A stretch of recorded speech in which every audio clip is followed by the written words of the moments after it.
Welcome, weary traveller. You've arrived at the edge of a long, quiet road where the fires are low, the wind is sharp, and the sky hangs heavy with snow. Tonight, we journey into a world that once was.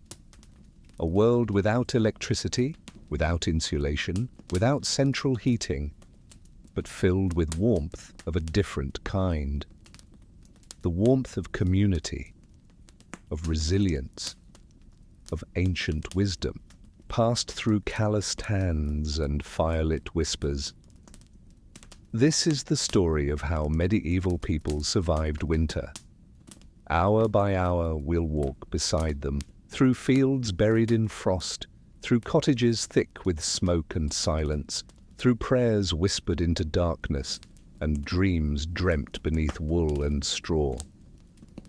There is no rush here, no modern clamour, only the steady rhythm of a people who knew the cold not as enemy, but as a test of endurance, faith, and kindness.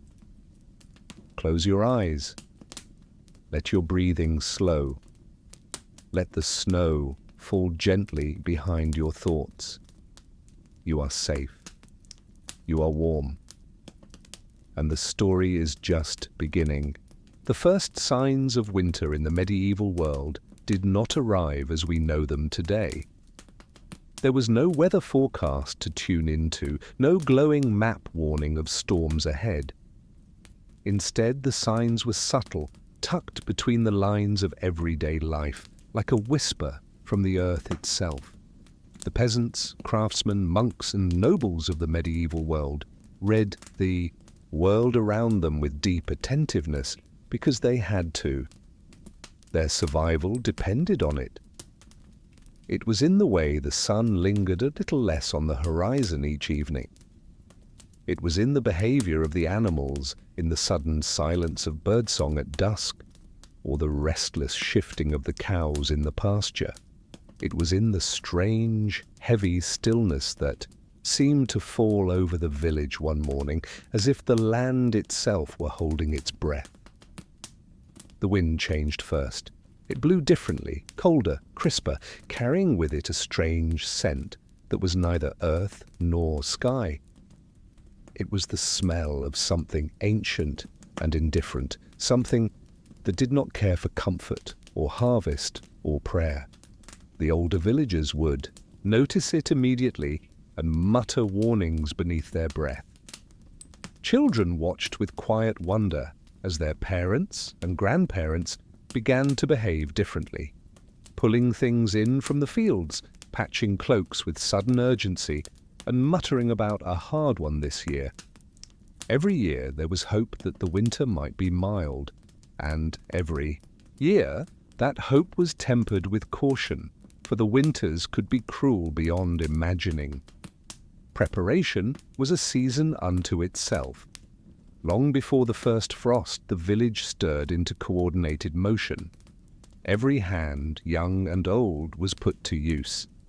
The harvest was not merely about gathering food, it was about choosing what could survive.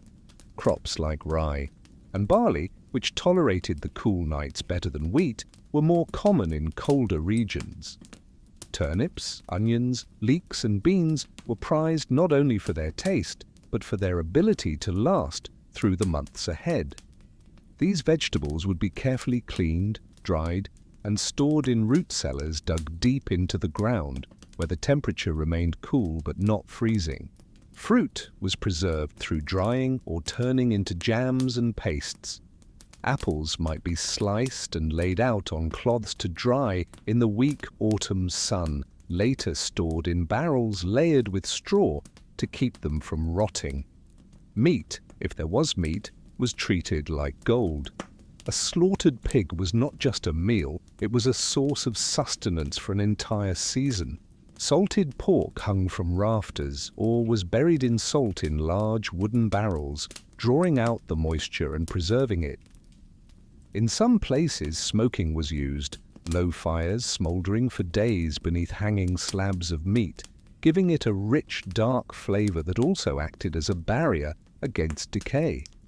Sausages were stuffed and dried, fat rendered into lard and stored in sealed pots to be used for cooking when fresh supplies were long gone. The labor was endless. Firewood had to be gathered, chopped, stacked. Not just enough for a night or a week, but for months of burning. A miscalculation meant death. In forested regions, this meant weeks of hauling logs and branches. Children would be tasked with dragging bundles of kindling. In more barren areas where trees were scarce, villagers burned peat, sliced from the earth and dried into bricks, or even dried animal dung, which gave off little heat but better than nothing at all. Some towns passed laws banning the collection of certain woods to preserve supplies. The poor, always at risk, sometimes turned to theft or black market wood vendors. The fear of freezing was real and immediate. In homes, insulation was makeshift but vital. Windows were often little more than holes in the wall covered with oiled parchment or horn to let in light without letting in too much cold. Shutters were closed tight and sometimes padded with old fabric or hay. Gaps in doors were stuffed with straw or wool. The floors of many peasant homes were packed. Earth, so straw was laid thick, changed when it became mouldy or infested. In better homes, floorboards helped, but even they let in drafts. Beds were raised on wooden frames to lift sleepers away from the cold ground, and woolen blankets or furs, if the family was lucky enough to own any, were layered thick. At night, it was common for an entire family to sleep in one bed for warmth, often including the dog or other small animals. Yet even these efforts were not always enough. In particularly bitter winters, ice would form on the inside of windows. Water buckets inside would freeze. People learned to keep a pot of water near the fire, even overnight, so they could have something liquid in the bed morning. Pipes did not freeze, for there were no pipes. Water was drawn by hand, often from wells, and the process could be treacherous.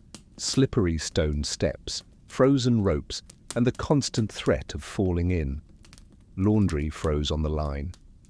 Breath fogged the air inside the home, and the hearth became the sacred center of daily life. Every spark was precious. Fire had to be kept alive or coaxed back into life each morning. Ashes were not discarded lightly. They were used to insulate, to clean, to preserve. Meals became repetitive but crucial. The morning might begin with a warm pottage, a thick, starchy stew made from grains, beans, and scraps of vegetables or meat if available. It was kept on the fire for days, replenished continuously like a living thing. Bread was coarse and dense, often dark from rye or barley. The fortunate had access to fresh butter or cheese, which was carefully rationed. Nobles and monasteries might have more variety, salted fish, preserved fruits, wines, but even they could not conjure fresh produce in midwinter. Hunger was common. Starvation was not rare. In some years, famines swept through entire regions, especially when harvests failed or wars disrupted supplies. Parents would eat less, so children could eat more. Priests preached patience. The weak simply faded away. Yet even in the coldest months, life continued in its way. Village life slowed, but it did not stop. Crafting became more prominent. Women spun wool beside the fire, fingers stiff from cold. Men repaired tools, made wooden bowls, carved toys or charms. Children played indoor games, sang songs or listened to stories, the kind that grew darker and more magical in winter's grasp. Stories of witches, spirits, beasts in the woods. Storytelling was not only a form of entertainment, it was how memory was passed, how culture survived. In these long nights, a shared tale could warm the soul when the fire struggled to warm the bones. Holidays and feast days were a rare relief. Christmas, though not as commercial as we know it now, was deeply significant, a time of hope, of light returning. Houses were decorated with holly and ivy, symbols of life that did not yield to winter's grip. In some regions, Yule logs were burned in great ceremony, their warmth and light a prayer for the sun's return. Songs were sung, crude instruments played. Ale flowed freely if the brew had lasted, and children received tiny gifts, dried fruit, nuts, or dolls made of straw. The church offered its own comfort, midnight masses, processions by candlelight, and warm bread after prayer. Faith, for many, was the strongest insulation of all. Then there were the animals, indispensable companions in the winter struggle. Livestock had to be protected as carefully as people. Cows, sheep, pigs, and chickens were moved into barns or even into the house itself. Their warmth was welcome. Their survival meant milk, meat, eggs, wool. Hay was rationed with exacting care. A single misstep, leaving a gate unlatched, letting a water trough freeze, could mean ruin.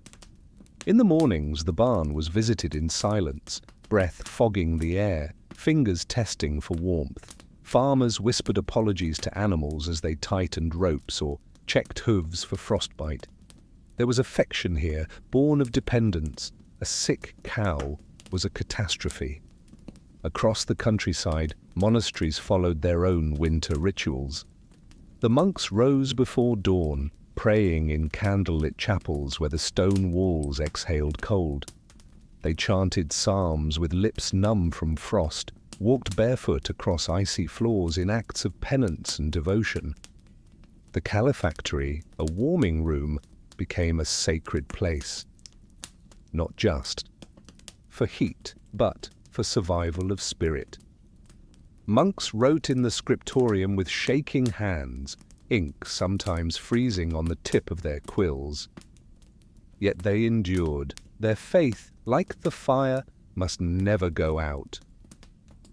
And in noble houses life was different, though not always easier. Grand halls were better insulated, true, and servants kept the fires fed, but these homes were vast, hard to heat entirely. Wealthy families wore layers upon layers of wool and fur, gloves even indoors. Meals were larger, but not always fresher. Entertainment came in the form of musicians, jesters, and elaborate feasts, yet winter's boredom could be crushing. The snow isolated them as much as anyone. Couriers risked their lives delivering messages. Roads disappeared beneath drifts. Castles became islands of silence. And so winter rolled in, not with a bang, but with a slow suffocation. The land slept. Beneath its white blanket, and the people followed suit, not in slumber but in stillness. Activity slowed, the pulse of life dimmed, but it never died. Fires still burned, bread still rose, children still laughed, and always, always they waited for the first signs of thaw, for the birds to return, for the crocus to bloom, for the wind to change again, from a howl to a sigh. Until then, they endured, for they had always endured, and so would those who came after them. As winter deepened and December turned to January, the outer world settled into silence, while the inner world of the medieval household grew tense and intimate. The snow thickened along thatched rooftops and weighted the branches of bare trees, bending them into shapes that looked more like sculpture than nature. Smoke became the only real.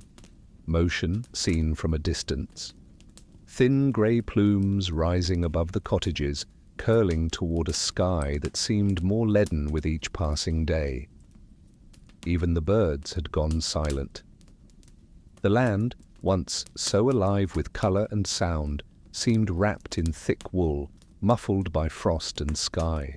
Inside these small homes, sometimes no more than a single dark room shared by an entire family, routine became ritual, and every movement was weighed with purpose. There were no idle hands in a medieval winter. Even sitting still, someone might be mending a shoe, patching a worn tunic, or twisting a bundle of wool into thread. Children sorted dried beans or peeled the last of the onions. Mothers stirred porridge slowly with the kind of patience learned only through hunger. Fathers sharpened knives, checked their traps, or sat quietly, repairing worn handles or planning how long the firewood would last if rationed just a bit more strictly. The sounds of winter were different too. Indoors, one heard mostly the fire, popping and hissing, sometimes barely crackling at all when the logs were damp. The occasional drip of melting snow if the roof had sprung a leak. The scuffle of mice in the walls, unwelcome guests that came in with the cold. And of course, the cough, the ever-present cough of the season, sometimes harmless, sometimes a dreadful herald. With the cold came sickness, and sickness in winter was often a death sentence.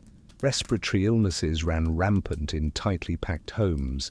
There was no real cure, only prayers, herbal teas, and keeping warm, which wasn't always possible. People became experts in conservation. Every crumb of bread was accounted for. Leftover pottage was scraped from the pot and warmed again, sometimes for days. Even ashes from the hearth were used, mixed with lye to make soap, or spread on icy paths to provide footing. Clothing was rarely washed in winter unless it became unbearable, for water was too precious and too cold. Instead, people layered wool and linen, wrapped their legs in strips of cloth, and used straw-filled shoes or wooden clogs to walk across frozen earth. When garments finally wore through, they were patched again and again, handed down or deconstructed to make smaller garments for children. The rhythm of time changed too. Daylight was short, sometimes just 8 or 9 hours, and so people rose and slept with the sun. Candles were a luxury. A tallow candle made from rendered animal fat burned smoky and foul, but it was cheaper than beeswax. Many could not afford either and simply lived by firelight. Even monasteries, with their rigid schedules, adjusted their prayers during winter to accommodate the lack of light. Matins, the first prayers of the day, might begin in total darkness, the monks navigating by memory alone. Beyond the village and towns, travel nearly ceased. Roads became impassable, swallowed by snow or churned into dangerous mud during brief thaws. River crossings froze, caravans halted, traders vanished until spring. For those cut off by mountains or forests, this could mean isolation that lasted months. Letters might arrive from distant kin, carried by desperate messengers, but replies had to wait. In this stillness, families turned inward. Stories became longer, richer. Oral tradition thrived in the cold. Elders spoke of winters past, of the year the river froze solid, or the time the wolves came down from the hills. Truth and legend blurred. Wolves indeed were real. With prey scarce in the forest, they sometimes prowled close to human settlements. The howl of a wolf was not romantic in the medieval mind. It was a terror, especially when it pierced the silence of a night watch. Villages would post sentries, and hunters would venture out with spears if tracks were found near the barns. Even domestic dogs could go feral if starving. The boundary between the wild and the human was always thinner in winter.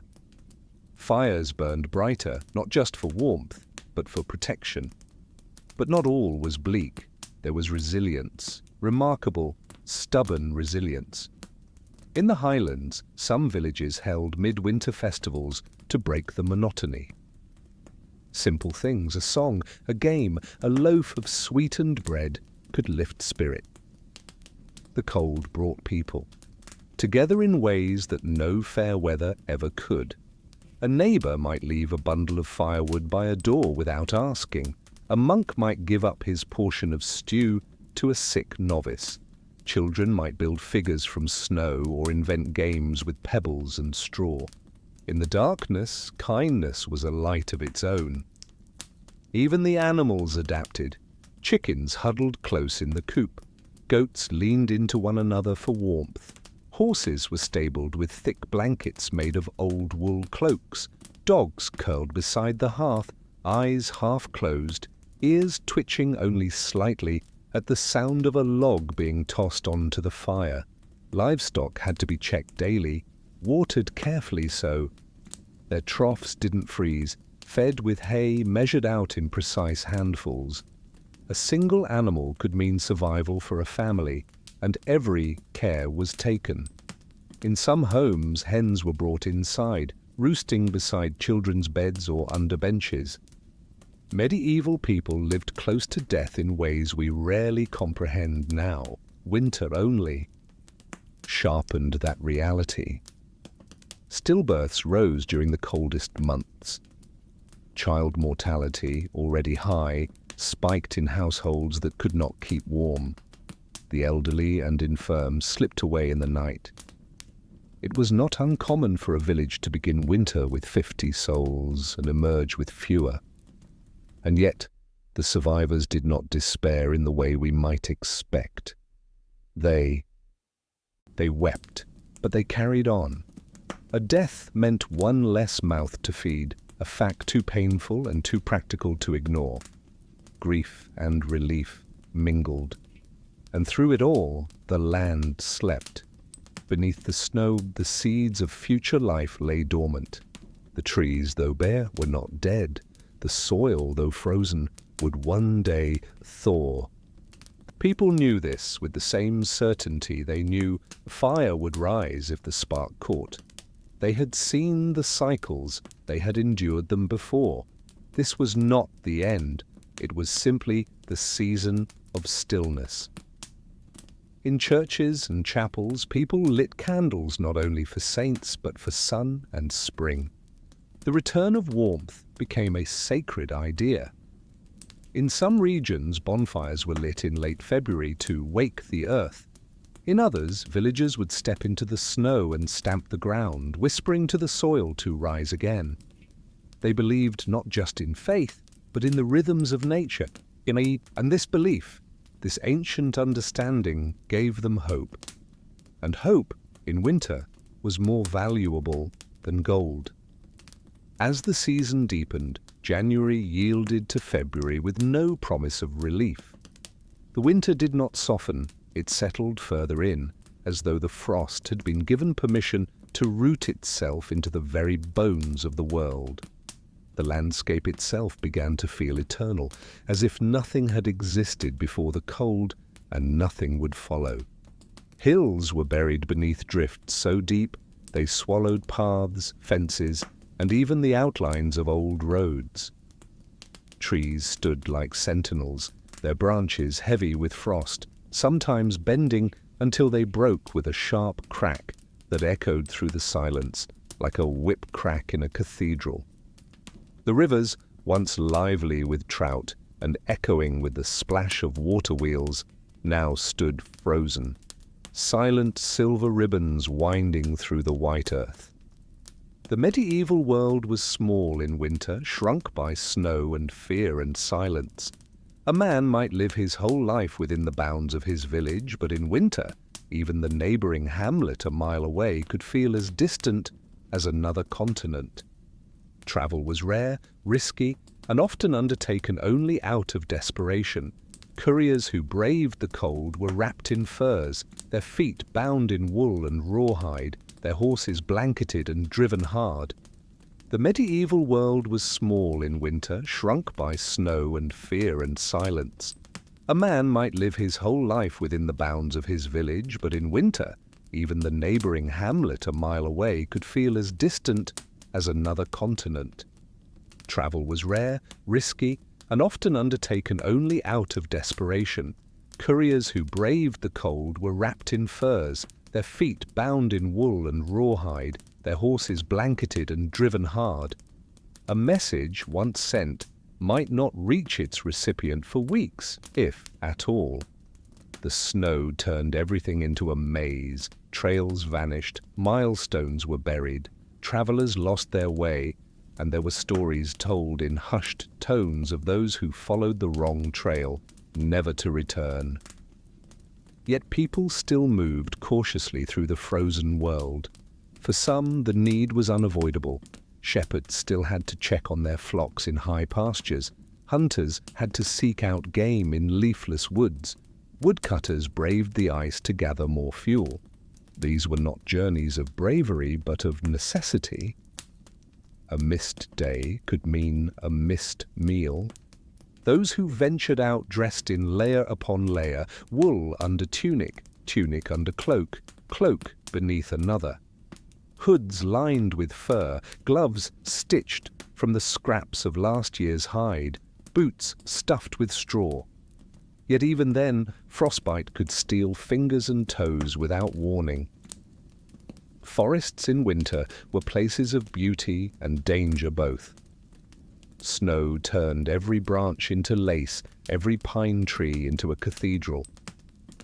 But it also muffled sound, making every footstep echo with eerie clarity. The forest in summer had been alive with chirps and buzzing. Now it was still.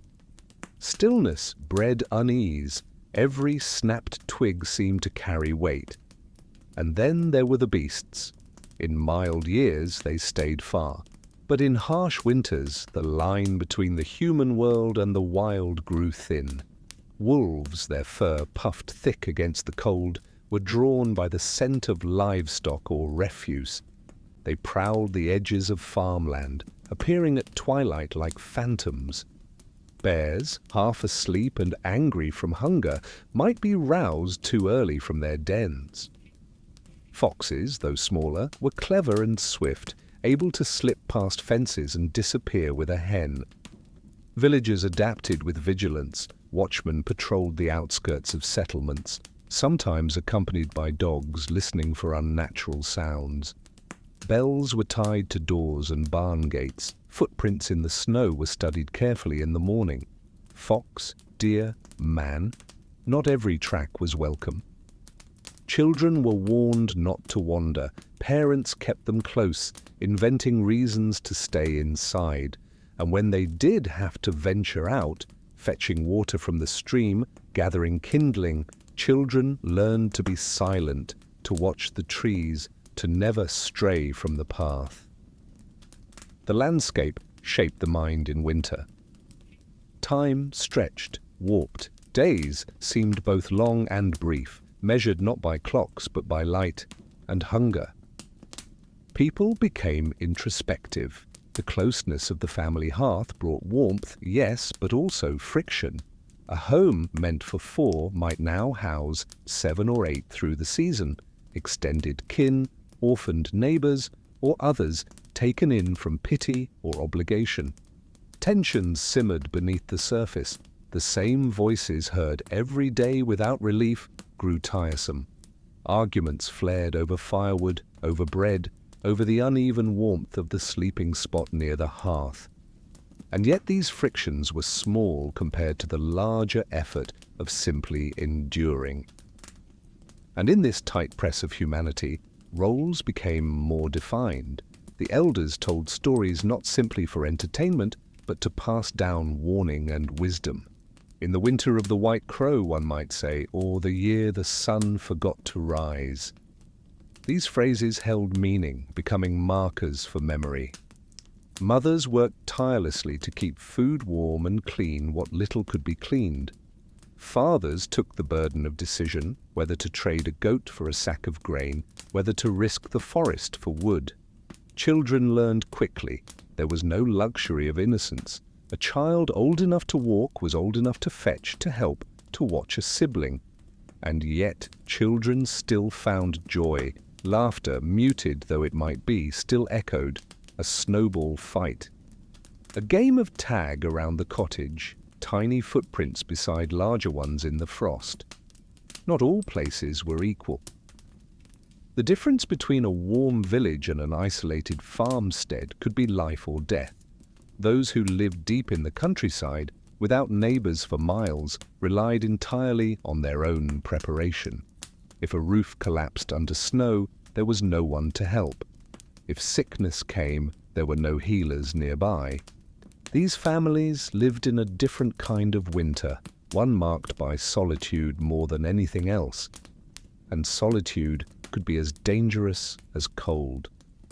Stories abound of those who went mad with silence, who wandered into the snow, never to return. The cold stripped away the soft edges of society. What was left was resilience or ruin.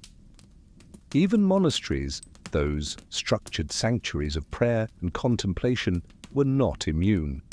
Their daily rhythm carried on, lauds before sunrise, prime at dawn, terce mid-morning, and so on, but the rituals took on a new meaning in the cold. Candles flickered in chapels dark with frost. Monks whispered their psalms with breath that fogged the air. The bell that called to prayer sometimes cracked with ice. Still, they came. Cloaked in humility, hoods drawn tight, they filed into the choir stalls and chanted, not in defiance of the cold, but in unity with it. Silence was already part of monastic life, but in winter it became something deeper, a communion with the frozen world outside. In the town squares, markets slowed but did not die. Merchants hawked dried fish, winter onions, salted beans, wrapped in cloth and tied with cord. Buyers haggled over cheese hard as stone, or loaves of rye so dense they might feed a family for 2 days. Coins changed hands slowly, and often reluctantly. In lean years, barter replaced currency, eggs for firewood, boots for flour, time for food. The poor, desperate and ragged begged more boldly. The charitable gave what they could, but often had little to offer. Even monasteries could run out of alms. Winter tested not just the body, but the soul. But in all this stillness, the world was not dead. It waited. Under the snow beneath the ice, life prepared itself for return. The trees, though bare, held buds like secrets. The fields, though frozen, remembered the plough. And people, weary though they were, began to whisper of spring, quietly, cautiously. The sun lingers longer today. The snow has softened. I saw a crow near the old elm. These were not declarations, but hopes, wrapped in observation, signs that perhaps the worst had passed. And when at last a single green shoot pushed through the crust of snow, it was greeted not with celebration, but with reverence. A miracle not yet trusted, but needed. And so the frozen world beyond the door, harsh and magnificent, was never truly enemy or ally. It was simply there, a presence to be endured, watched, and one day outlasted. In the heart of winter, when the winds howled down the chimneys and the frost crept over window panes like the fingers of some unseen spectre, medieval people turned inward, not just into their homes, but into their minds and souls. The biting cold and bleak skies made survival not just a physical act, but a spiritual one. For the world seemed suspended between life and death, between silence and storm, and in that liminal space, belief became a form of fire. Without it, the body might be clothed and fed, but the soul could still freeze. Faith was not a quiet background idea in the Middle Ages. It was an anchor. For most, religion was not a choice. It was the framework through which all things were understood. The seasons, the harvests, the storms, even illness and death were not random forces, but expressions of divine will. God was present in every falling snowflake, every long night, every flickering candle flame. To live through winter was to participate in a sacred test, a form of purification. The hardships were not meaningless, they were reminders of mortality and the promise of salvation. In even the humblest cottage, religious symbols held a place of honor. A cross above the hearth, a painted icon tucked in a wooden frame. A few pages from a psalter, preserved through generations, kissed reverently before prayer. Most people could not read, but they could recite. Latin phrases rolled off tongues that understood more feeling than grammar. Pater Noster, qui es in caelis, the Lord's Prayer murmured by lips blue with cold. Ave Maria, gratia plena, a mother's whisper before she closed her children's eyes at night. The church calendar governed the year with sacred rhythm, and in winter that rhythm became the heartbeat of hope. Advent, a time of waiting, began in the deepest dark of December. It was not only the waiting for Christ's birth, it was waiting for warmth, for light, for life's return. In villages, candles were lit in windows. Songs, sometimes barely more than chants, floated through the air during evening gatherings. And when Christmas finally came, it was not commercial or glittering, but profoundly sacred. A warm loaf of bread, a small apple, a bit of honeyed ale, these were offerings fit for a feast. A wooden nativity carved from ash or oak stood beside the hearth, not merely decorative, but a presence. The Mass was the central act of winter faith. Attending it meant trudging through snowdrifts wrapped in cloaks and hope, boots soaked, cheeks raw from the wind. The church, always colder than expected, echoed with candlelight and soft song. Incense curled through the frozen air, a ghost of warmth and divinity. Bells rang not for ceremony alone, but to remind all within earshot that there was still something eternal, something beyond the bitter present. The priest's voice, echoing in Latin, felt like a shield, a rhythm that held the walls against despair. It didn't matter if the words were not fully understood. Their repetition was enough. Their sound itself was sacred. And beyond the formal walls of the church, belief lived in older, quieter ways. Folklore and Christianity coexisted in tangled threads. In some places, villagers left bits of bread for the spirits of the ancestors, placing them on window ledges or beneath trees. It was not heresy, it was remembrance.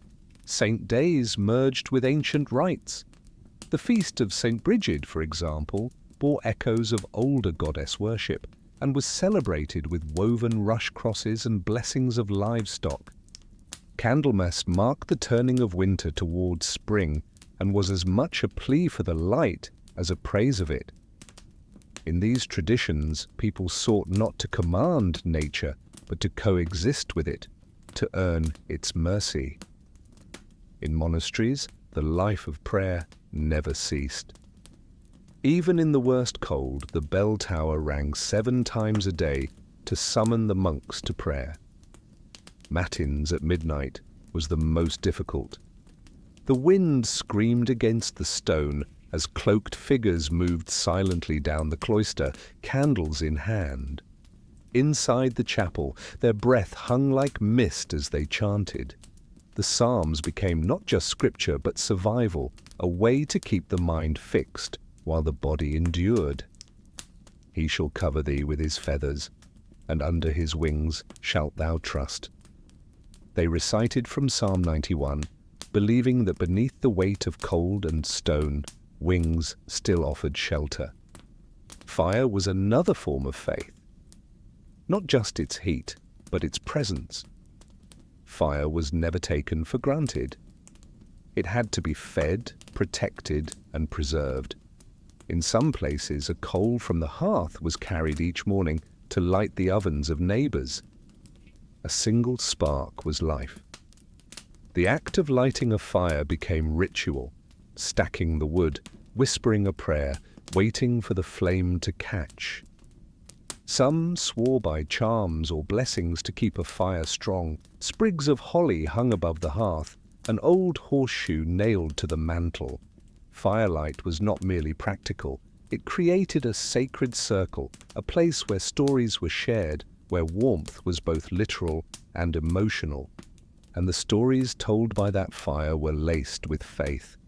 Tales of saints who walked barefoot through the snow to heal the sick, of Christ appearing to poor farmers in the guise of a beggar, of the Virgin Mary sheltering a freezing child in a stable. These stories were not fiction, they were instruction. They taught endurance, compassion, and awe. They reminded listeners that suffering was holy, that every blizzard passed, that even in the coldest night, grace could still arrive. Communal prayer extended beyond the church. In households, families knelt before bed, each taking turns to speak aloud their gratitude and their pleas. Let the cow survive. Let the bread rise. Let the babies sleep through the night. These were not grand petitions, but immediate ones. Faith was not only for the afterlife, it was woven into every breath of the present. It was faith that gave a mother the courage to divide the last loaf, faith that kept the candle burning when the oil ran low, faith that carried a shepherd into the storm, trusting that he would find the lamb. And sometimes that faith faltered. Sometimes the cold was too sharp, the hunger too deep. There were doubts, whispered like blasphemies. Why would God let this happen? Have we been forgotten? But even doubt had its place. In monasteries, even the saints had struggled. In Scripture, even Christ wept. The people took solace in this, knowing that to question, to ache, to despair, did not mean one had failed. It meant one was still alive, and still seeking. Thus, the long nights passed, not with ease, but with meaning. By firelight and by candle, by story and by prayer, by the memory of warmth and the hope of return.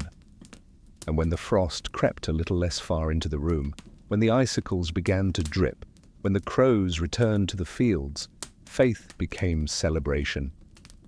A miracle not distant, but right here, in the thawing earth, in the lifted face, in the breath that no longer fogged so thick. In every village, every monastery, every home, they knew winter was not just a season, it was a crucible. And what emerged was tempered not only by fire and wool and food, but by belief. In the medieval world, hunger was a constant whisper. Even in the best of seasons, it lingered at the edge of the village waiting to pounce. But in winter, that whisper became a howl. The battle against the cold was not fought only with fire and wool, it was waged daily with food. Or rather, with the memory of food. The final months of the year were an exercise in restraint, in planning, and in quiet desperation. For when the fields fell silent beneath the frost and the market stalls stood empty, only what had been preserved could be consumed, and so preservation itself became a sacred art. There was no refrigeration, no plastic wrap, no tin cans or chemical preservatives, and yet, somehow, food lasted. It had to. A mistake in judgment, an improperly dried meat, a rotted turnip in the barrel, could undo weeks of work. Entire families might go without because of one oversight. So they worked with care. They worked with inherited knowledge passed down, not through books but through hands. The hands of mothers and grandmothers, farmers and shepherds, monks and butchers, fight. Drying was perhaps the most ancient method. Meats were cut thin and hung above fires, the smoke both drying and infusing them with flavor. Fish were split, salted, and draped on wooden racks, exposed to sun and wind, far from predators and flies. Herbs were tied in bundles and suspended from rafters, slowly crisping in the warm air above the hearth. Apples and pears were sliced thin, laid out on cloths, then gathered and placed into linen sacks or clay jars. Even mushrooms were dried, delicate things that would later swell again in stews, giving both taste and texture to otherwise plain dishes. Salting was another essential craft. Salt was not common and not cheap. It was mined in certain regions or harvested from the sea, carried in heavy sacks by merchants who charged dearly for their trouble. But a sack of salt was more than seasoning, it was life. Pigs were slaughtered in the late autumn when the weather turned cool enough to keep the carcass from spoiling. Every part of the animal was used. The blood was caught to make pudding. The intestines were cleaned and used to encase sausages. The meat was rubbed with salt and sometimes spices, layered into barrels or hung in the rafters. A well-preserved ham could last months. A salted leg could feed a family through Lent. Pickling was widely practiced, though it did not always look like our pickling today. Vinegar, often homemade from spoiled wine or cider, was used to preserve vegetables and even fruits. In some places, brine, water saturated with salt, served the same function. Cabbage, one of the most reliable winter vegetables, was fermented into sauerkraut and stored in barrels. The sour taste was not always loved, but the vitamin C it retained helped stave off scurvy, a danger even then. Onions, leeks, and garlic were dried or packed into baskets and kept in cool cellars. Beans were shelled and stored in sacks hung high from rafters, away from rats. Monasteries excelled in preservation. With their cellars, storerooms, and scriptoria filled with observations, monks developed routines as rigorous as their prayers. They kept cheese wrapped in wax or buried in sand to extend its life. Ale was brewed and sealed into kegs. Butter was clarified into ghee. Wines were stored in deep stone vaults, their temperatures stable enough to last through even the harshest winters. In some abbeys, a special monk was appointed cellarer, responsible for overseeing all food and drink, their storage, inventory, and rationing. This was not a position of luxury, but of enormous pressure. A single miscalculation could mean famine, but most people were not monks. In peasant homes, preservation was a patchwork affair. Small barrels lined walls beside the hearth. Cheese hung in cloths from ceiling beams. Eggs were stored in lime water or buried in oats. The larder, often no more than a shelf beside the fireplace, was treated with reverence. Children were taught not to touch it without permission. Every item stored there had a name, a purpose, and a planned use. This bread is for the 12th day. This meat for the festival. This broth must last until Candlemas. Rats and mice were an ever-present enemy. Traps were crude and often ineffective. Cats, when available, were cherished not for companionship, but for their pest control. Dogs, too, helped guard food, especially in outbuildings. Some villages appointed a communal cat to guard grain stores, fed in return for its services. In wealthier homes, food was stored in locked pantries with stone floors, cold and easy to clean. But for the poor, every bite had to be protected with ingenuity and vigilance. And when stores ran low, the creativity of hunger emerged. Bread was stretched with ground beans or acorns, porridge was thinned, roots that were once fed to livestock found their way to the table. Nettles, when not buried in snow, were boiled into soup. In desperate times, bark was scraped from trees and made into bitter flour. Even mosses were tried. The stomach was not discerning. It sought only to be filled. And those who had endured many winters learned to eat, not with pleasure, but with gratitude. Yet meals were not without ritual. Even the plainest bowl of pottage, a simple gruel of grain and whatever scraps remained, was shared in silence and prayer. Families blessed the food, giving thanks not just for what they had, but for having anything at all.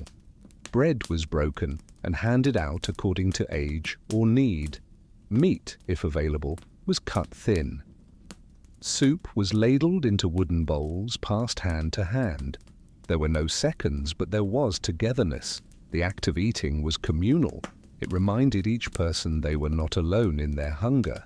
Feasts, rare though they were, became legend. A midwinter marriage, a saint's feast day, or a surprise gift from a travelling noble might bring unexpected abundance. A goose, a sack of flour, dried cherries or dates from distant lands. These were not just meals, they were memories. Children would speak of them years later. Remember the night we had goose with garlic? The time the monks gave us raisins? These rare luxuries became markers of time, tokens of endurance. And across it all was the looming spectre of famine. Every winter carried the chance of scarcity tipping into catastrophe. A poor harvest the year before, a siege that cut off trade, a sickness that took the oxen and left the fields untilled. And suddenly there was not enough. Families began to skip meals. Mothers stopped eating to feed children. The old offered to die so the young might live. Records from the time speak of winters so cruel that people ate leather or clay or worse. These were not myths. They were lived experiences etched into the memory of the land. But winter was not always cruel. There were mild years where the snow was light, the stores ample, the people fed. In those years, the lessons of preservation bore fruit. People praised the wisdom of their elders. The fire burned steadily. The bread held its shape. And the stories told by the fire were not of hunger, but of survival. Of clever storage, of lucky hunting, of the neighbor who shared his bacon when the frost killed the beans. Thus, food in winter was never merely food. It was planning, labor, prayer, and luck. It was the culmination of a year's work, condensed into barrels, jars, sacks, and hung meats. It was eaten slowly, blessed carefully, and guarded fiercely, and every bite was a victory, not just over cold, but over chaos. Because in a world where the fields lay still and the snow refused to melt, the act of eating became an act of faith. A promise that spring would come, that seeds would be sown, that mouths, though hungry today, would one day be filled again with warmth and green things. By the 6th hour of winter's long tale, we step inside, not just into the houses of medieval people, but into the very structures that sheltered their lives. For while food and fire sustained the body, it was the home that stood between survival and death, between comfort and catastrophe. A home in winter was more than a building. It was a fortress, a sanctuary, and sometimes a trap. The way it was built, where it was placed, and how it was maintained made the difference between warmth and frostbite, between endurance and surrender. Medieval homes were as varied as the people who built them, shaped by geography, class, and custom.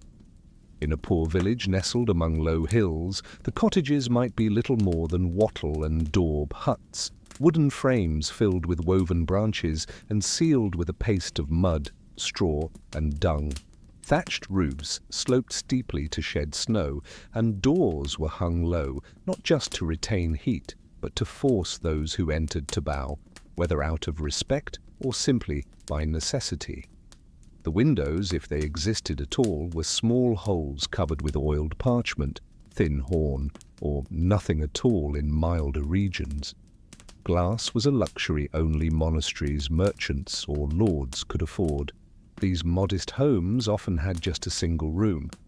A fire pit dominated the center of the floor, smoke rising not through a chimney, but into the rafters and out a hole in the roof. In the coldest months, that smoke lingered low, stinging eyes and lungs, blackening the beams with soot. But it was worth it. The heat had to be trapped, had to warm not only the people, but the walls, the bed, the very air. Children crawled closest to the fire, their cheeks flushed with warmth, while their backs remained chilled. Mothers cooked over the flame, stirring pots hung from iron tripods or set upon stones. The floor was earth, sometimes packed clay, sometimes nothing more than soil. Straw was scattered to absorb moisture and filth, changed only when it became unbearable. Rats nested in it, yes. Fleas were a constant nuisance, but it was insulation. And when the wind outside screamed like a wounded thing, even that thin layer of straw beneath your feet felt like a blessing. Beds, when they existed, were shared. Parents, children, infants, all in one pile of blankets and straw-filled mattresses. Wool was layered, and in some cases, old cloaks or sacking served as additional covers. People slept close not from affection alone, but from necessity. Body heat was the only reliable warmth through the long nights. In some regions, sleeping with animals was common. Chickens beneath the bed, pigs in the corner, a goat by the door. Their breath added to the warmth. Their presence added to the noise and the smell. But they were family in that moment, bound by a shared struggle against the cold. Hearths were sacred. Whether a central fire pit or a stone fireplace, the hearth was the soul of the home. It was where meals were made, warmth was given, stories were told, and prayers were whispered. In noble homes, fireplaces were grand affairs, stone-framed, chimneyed, with iron grates and carved mantels. In village homes, it might be just 3 stones set in a triangle. Yet the reverence was the same. The fire had to be kept alive. Dousing it overnight risked frost and death. A smouldering coal was buried in ash to preserve it until morning. Tinderboxes were precious, and flint and steel were guarded closely. Some villages designated a firekeeper who would relight hearths for neighbors if theirs went cold. Fire was not owned, it was shared. The layout of homes reflected the rhythm of survival. In peasant cottages, benches doubled as beds. Tables were pushed against walls during the day to make space for work. Walls were lined with tools, baskets, drying herbs, and sometimes icons or charms. Corners became pantries, prayer spots, or makeshift storage for winter firewood. The ceiling beams held bundles of onions, dried fish, and bunches of lavender or rosemary to mask the smells of smoke and sweat. The air was thick with scent of meat, of ash, of wool, of unwashed feet. But it was the scent of life. In monasteries, architecture served both purpose and devotion. Stone walls absorbed the cold, yes, but also preserved warmth once it was earned. The calefactory, the one heated room, was a refuge. Monks rotated time within it, sometimes studying scripture, sometimes silently warming their hands. Their dormitories were Spartan, wooden planks, thin mattresses, woolen blankets, but their discipline kept them warm. Doors were thick, often reinforced with iron or animal hide. Windows were few. In the chapel, candles burned even in daylight, adding heat to holiness. The scriptorium, where manuscripts were copied, was often one of the coldest rooms, and yet it was always occupied. The scribes wore fingerless gloves, hoods, and cloaks as they leaned over vellum, each stroke of ink an act of devotion and endurance. Lords and nobles, by contrast, lived in stone manors or castles, and while these offered protection from attack, they were not immune to winter's reach. Great halls were hard to heat. Tapestries hung not only for beauty but to insulate walls. Rushes were strewn on floors, often mixed with herbs to disguise the odor. Servants moved constantly, tending braziers, hauling logs, refilling goblets of mulled wine. The lord and lady might have thick furs, feather beds, and layers of linen and wool, but even they shivered when the wind howled through arrow slits or down chimneys. Wealth brought comfort, not escape. And still, everyone, peasant, priest, or prince, relied on architecture as a defense. Homes were built facing the sun when possible to capture its light in the short days. Doors faced away from the prevailing winds. Roofs were mended before the first snow fell. Gaps in walls were stuffed with moss, wool, or mud. Every detail mattered, and every home bore the marks of its maker, the curve of a thatch line, the tilt of a shutter, the polish of a well-used bench. These were not perfect dwellings, they were not always dry, they were not always warm, but they stood, and in standing they gave shelter. Children grew up knowing the contours of their home like the lines of their own palms. They knew where the floor creaked, where the roof dripped, where the cat slept, and where the wind slipped in beneath the door. In winter, these details mattered more than ever. A leak could ruin grain, a broken latch could invite a fox, a fallen beam could mean collapse beneath snow. Maintenance was constant, repair was a daily act, and gratitude, though not always spoken, ran like a current through every brush of straw against clay, every patch of daub on a wall. At night, when the fire flickered low and the wind sighed across the roof like a ghost, people huddled close. A candle burned beside the door, a rosary hung from a nail.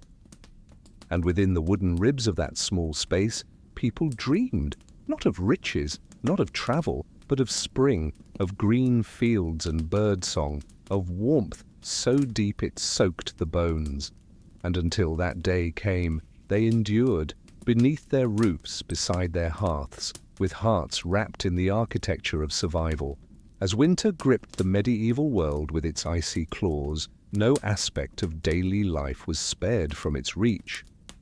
And so, after shelter and sustenance, the body's next and most faithful line of defense was clothing. Wool, leather, linen. These were not fashion, not vanity, not even luxury. They were armor. A peasant woman wrapping a child in a woolen shawl. A monk drawing his hood close before stepping into the snowy cloister. A blacksmith warming his gloves above the forge before hammering metal. These were not symbols of identity, but the tools of survival. To dress properly in winter was to live another day. The key to medieval winter dress was not singular garments, but layers. People dressed like trees. Each layer meant to hold warmth and trap it close to the skin, each outer layer shielding the next from the merciless cold. Against the body came the base, a linen shirt, soft from years of washing, threadbare in many homes. For those of wealth, it might be clean and carefully mended. For the poor, it was often patched beyond recognition. Linen, though light, wicked moisture away, and provided a first line of modest insulation. Above that came wool, thick, scratchy, homespun. A tunic, sewn long to cover thighs and hips, cinched at the waist with a leather or braided belt. For women, a similar gown might be worn with an apron atop it to protect against soot and spills. Those who could afford it wore two tunics in winter, one lighter, one heavier, the outer embroidered if owned by a noble, or adorned only with practicality if worn by a peasant. Wool leggings or hose, sometimes separate tubes for each leg tied to the waist, were pulled up and tied tightly with garters or cords. Socks were rare and often reserved for the elderly or infirm. More often, cloth scraps were wrapped around feet and ankles. Feet, exposed to frozen ground and snow-slushed paths, were protected with rough leather shoes or wooden clogs. Peasants, with little to spare, might stuff their shoes with straw, moss, or even scraps of cloth from old bedding. In colder climates, woolen foot wraps or fur-lined shoes became the difference between frostbite and function. Leather, treated with tallow or beeswax, offered minimal waterproofing. For monks who walked barefoot as a sign of penance, even in snow, frostbite was a common price for devotion.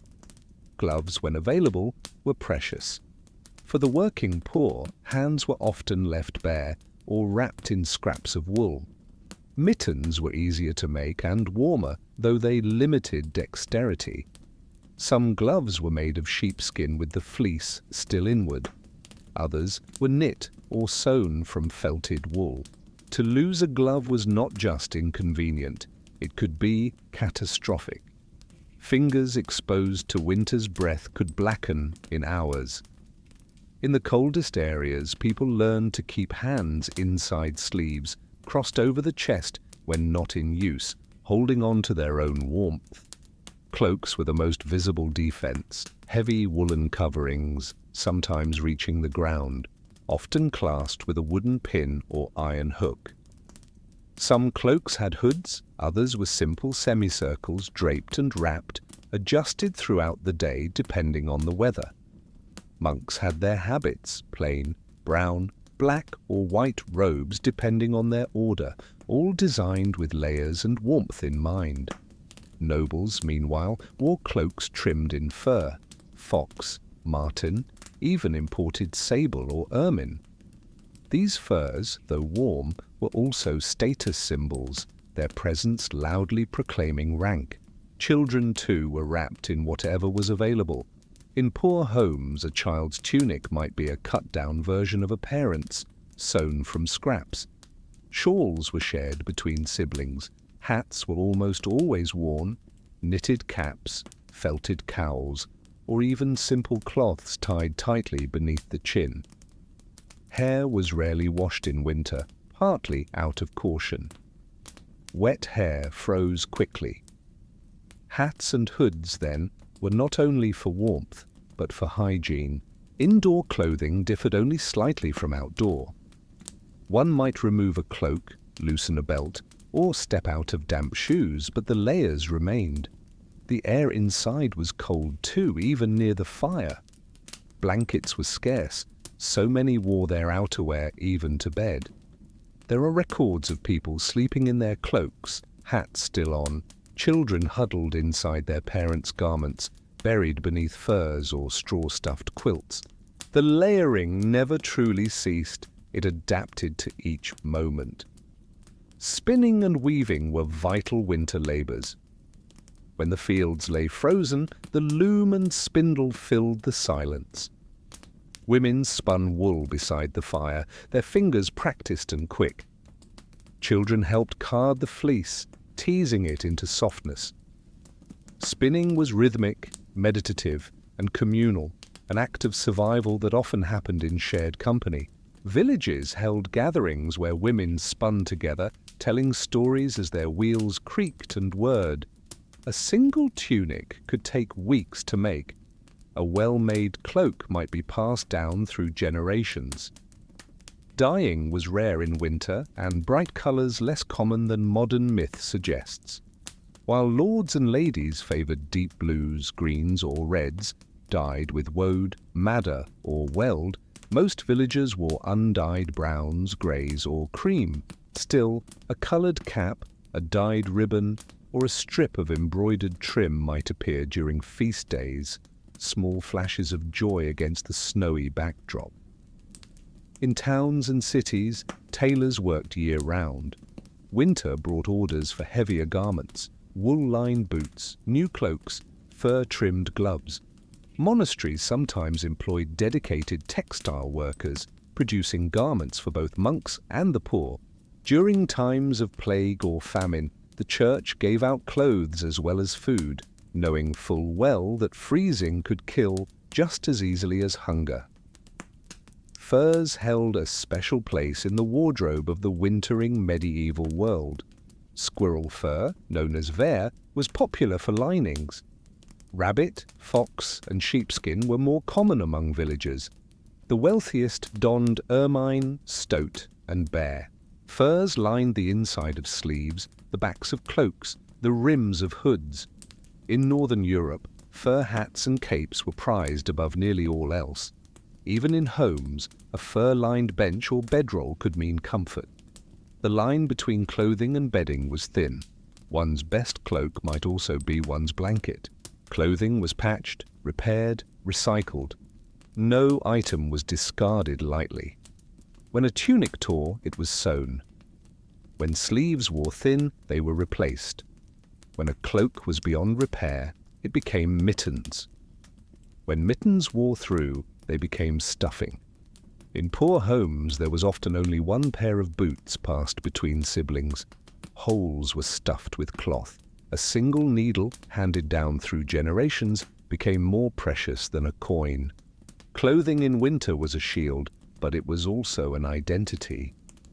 You could tell who was who by how they dressed: the layered wool of a field hand, the damp cloak of a shepherd, the fur-trimmed hood of a reeve or town elder, the white robe of a Cistercian, the linen veil of a widow. Each piece spoke not just of profession or rank, but of story, of who had endured, of who was prepared. And when spring came, when the first warm day arrived, when the snow melted into the fields and crocuses pushed through the slush, people peeled off those layers with joy and relief. Not to reveal fashion, but freedom. To stretch, to breathe, to feel the sun again. But they did not discard their wool. It was cleaned, repaired, folded, and stored, for it would be needed again. Winter always returned. Thus, through every stitch and seam, every knot of wool and patch of fur, the medieval people wove their survival, not in silence or shame, but with skill, pride, and purpose. For to be clothed was not only to be covered, it was to be prepared, to have a future, to wrap oneself in the memory of effort, and to step into the cold with strength. In the long medieval winter, sickness was not an occasional visitor. It was a shadow cast by the cold itself, a companion to the frost, as reliable and as feared. While hunger could gnaw at the belly and cold could numb the limbs, it was illness that most often stole quietly into homes and claimed lives without warning. With each shivering breath, danger entered, and with each cough, death seemed to lean in closer. In this 8th hour of winter's endurance, we enter the hushed and fevered world of the sick. The cold did not cause illness, but it invited it. Winter weakened the body, stripped of fresh food, starved for sunlight, trapped indoors among others with whom breath was shared and air was stale. With doors sealed shut against the weather and windows closed or covered, the same air was breathed again and again. Colds turned to fevers, coughs deepened, joints ached in the damp, the bones of the elderly ached with every icy gust. And when one member of a household fell ill, the others followed like dominoes tumbling on a frost-bitten floor. Medical knowledge in the Middle Ages was limited by today's standards, yet rich with careful observation and deep-rooted belief. The people did not understand germs or viruses. They spoke instead of humours, 4 vital fluids that governed the body: blood, phlegm, yellow bile, and black bile. Illness, they believed, was a result of imbalance. Too much phlegm might explain a cough. Too much black bile, a deep and persistent sadness. Treatments were aimed not at targeting a disease, but at restoring balance. Herbalism was the cornerstone of care. Villages depended on wise women, herbalists, and monastic infirmarers, those trained to read the body like a book and the plants like scripture. Elderberry for colds, yarrow for fever, horehound for cough. Garlic was praised for its heat and used in broths. Honey, raw and thick, was given to coat sore throats. Sage was burned for its purifying smoke and steeped into teas to calm the chest. Warming herbs were preferred in winter, things that could heat the blood, lift the chill from the stomach, chase phlegm from the lungs. But not all remedies were gentle. Bloodletting was common, even in cold months. A sick man might be cut at the elbow, his blood drained into a bowl while a prayer was recited over him. Leeches were sometimes used to do the job more slowly. Mustard plasters were applied to the chest, pungent, painful, meant to draw out the illness. Vinegar was used to clean wounds or soothe the forehead. And always salt, rubbed on sores, sprinkled into water, believed to purify and protect. And if healing came, it was deemed a miracle. If death came, it was an opening of the soul to eternity. Monasteries had infirmaries, quiet, sunlit rooms set apart from the dormitory where the sick could rest. These were, by medieval standards, sophisticated spaces, beds lined in rows, shelves of herbs and instruments. A monk, trained in the healing arts, watched over the ill, recording symptoms, administering drafts. Healers documented patterns, cough worsens at midnight, child feverish after stew, elderly nun passed quietly after matins. These notes, humble as they seem, formed the backbone of medieval medicine: observation, repetition, intuition. In towns and cities, plague was a different beast. Though plague visited year-round, winter offered no safety. In fact, cold sometimes seemed to preserve the dead rather than bury them. The Black Death, though peaking in warmer seasons, still whispered its way through villages in winter years. In such cases, the sick were isolated if space allowed. Families placed infected loved ones in barns or sheds, wrapped in cloaks, fed from a distance. The air itself was blamed. Fires of rosemary and juniper were lit in doorways to cleanse it. Masks were worn, not always with beaks, but with cloth soaked in vinegar. Church bells tolled more frequently. Streets grew empty. But most sickness in winter was not plague. It was influenza, pneumonia, bronchitis, or unnamed afflictions that filled the chest with phlegm and drained the body of strength. Children were the most vulnerable. A fever in a child could spike in hours and be fatal by dawn. Parents sat up all night, wiping foreheads, coaxing broth into stubborn lips. They whispered lullabies and prayers, trying to anchor the child's soul to the world with sound and love. And when the breath slowed, when the eyes dulled, there was no scream, only stillness. Burial was difficult in winter. The ground, frozen hard as iron, refused to yield. In such times the dead were kept above ground, wrapped in cloth, placed in a shed or small chapel, guarded from animals and frost. When a thaw came, graves were dug hastily, sometimes too shallow. Mass graves were not unheard of in hard years.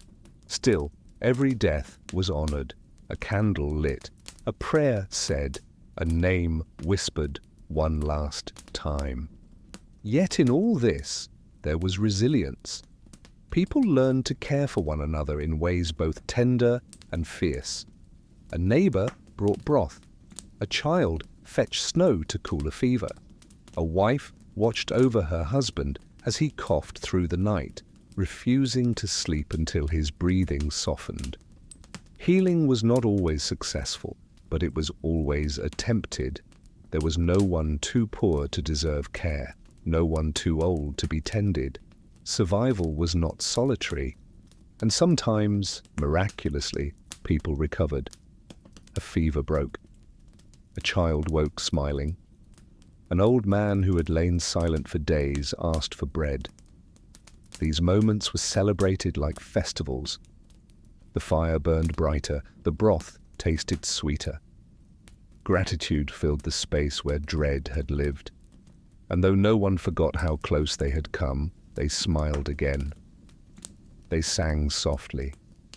They added one more log to the fire and gave thanks. In the medieval winter, sickness walked in every shadow. But so did love. So did devotion. And when spring finally returned, when the sun grew strong enough to warm the walls, when the shutters were opened again, when the air no longer felt thick with breath and incense, the survivors stepped outside, blinking into the light, carrying the memory of illness in their bones and the quiet, hard-won joy of having lived through it. In the stark silence of winter, it was not the walls, nor the cloaks, nor even the fire that most sustained the medieval soul. It was one another. No man or woman, peasant or monk, noble or child, could endure the long, bitter cold alone. Winter, in its severity, laid bare the human need for others. And in this 9th hour of our journey, we turn to the quiet power of community. For while the land froze and the sky dimmed, it was kinship, woven of shared burdens and whispered hopes, that warmed the heart. Community was not a vague idea in the medieval world. It was immediate, tangible, often no larger than a handful of households clustered together, no farther apart than a walk of a few minutes. A village might number 100 souls, a hamlet perhaps 50. These people lived side by side their entire lives, buried their dead in the same ground, knelt beside one another at the same altar. Their lives were so entwined that in winter, if one failed, all might suffer. And so they helped each other, not because they were saints, but because they must. This mutual care was both structured and instinctive. Peasants shared tools and labor. If one family's roof began to collapse beneath the weight of snow, others came without needing to be asked. If a cow died, a portion of meat might be sent to neighbors who had none. If a child fell sick, a grandmother from next door came to sit vigil. These were not grand gestures. They were the pulse of daily life. And not all help was equal, but all was valued. The elderly, who could no longer haul wood or gather kindling, watched children or mended clothes. The young, strong of limb and hot with energy, carried burdens and cleared paths. Women pooled their bread-making, gathering in one warm home to bake together, conserving fuel and flour. Men hunted or foraged in pairs, never alone in the woods. Monks, though cloistered, sent food to local families when famine threatened, their charity not occasional, but routine. This cooperation was born not only from necessity, but from ritual. Winter brought with it its own calendar of shared observances. On feast days, families gathered, not to dine in splendor, but to share what little they had: a crust of bread, a bit of honeyed wine, a stew made from the last turnips. There was music, flutes carved from bone, tambourines made from stretched hide. There were dances, simple and stomping, to chase away the cold. There was singing and clapping and laughter, sometimes bitter, sometimes joyous. These moments reminded each person that life, even in its harshest form, could still be celebrated. Church, too, was a gathering place, not just for prayer, but for presence. To step inside a chapel on a frigid morning, candles flickering, incense floating like breath in the cold, was to step into something larger than oneself.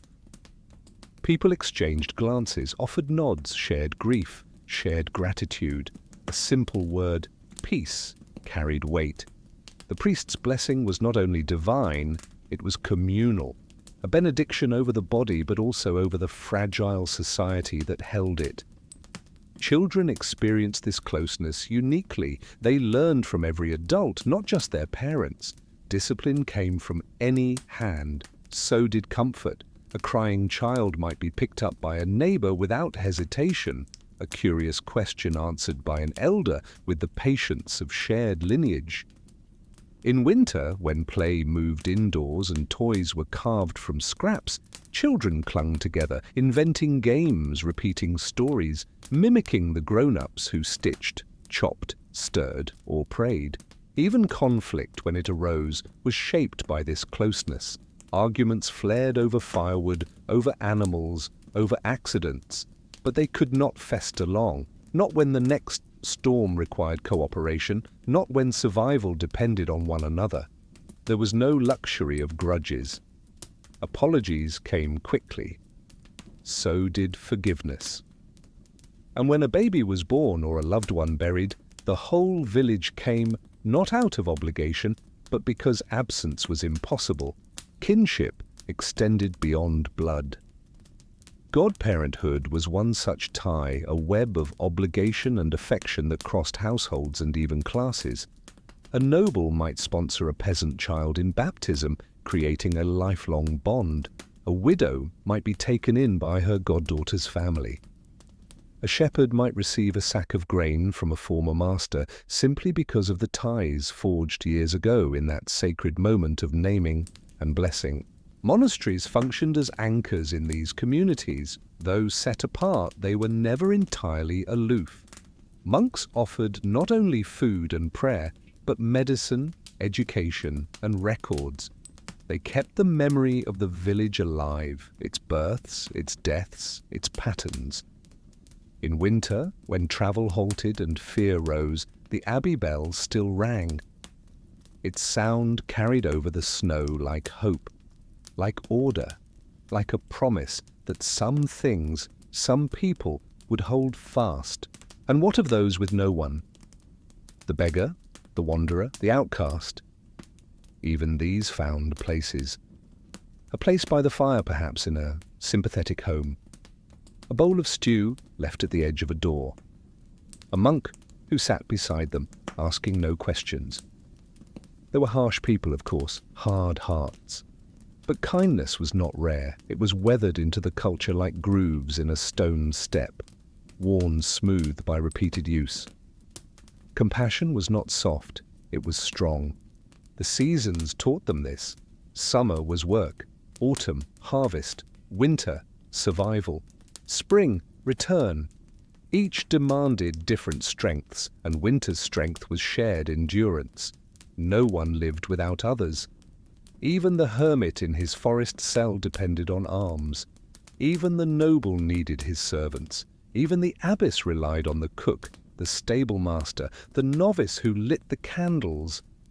And so, in the depth of the dark season, when snow lay heavy and smoke curled low, the people of the Middle Ages survived not just through bread and fire, but through each other. Through hands extended, through shoulders leaned upon, through names remembered, through stories retold, gifts given, silence shared. Because in the end, winter does not care who you are. It only cares that you endure. And the people of those long-gone villages, those frost-covered abbeys, those hidden mountain huts, they did. Together. The great hush that had settled over the land for months began, at last, to lift. Not all at once, and not with a shout, but with small, almost imperceptible signs. A trickle of water down the side of a hill, where snow had once been stacked in silence. A birdsong, just one, tentative, as though unsure if it had returned too soon. The way the wind lost its teeth became soft around the edges. The way the morning frost stayed only a little shorter, the sunlight just a little longer. These were the preludes to spring. And in the 10th hour of this long winter tale, we speak not just of survival, but of awakening. Medieval people watched the land like a scripture. They read its signs with eyes trained by hunger and hope. The first thaw brought both relief and anxiety. For though it meant warmth returned, it also meant mud, sickness, and the risk of flooding. It meant stores were nearly gone and planting had not yet begun. It was the hungriest time of year, known in many places as the famine weeks. A narrow, dangerous passage between cold and growth, but it was also the time of light, and light stirred everything. The snow, once bright and clean, melted into gritty slush. Footpaths turned to muck.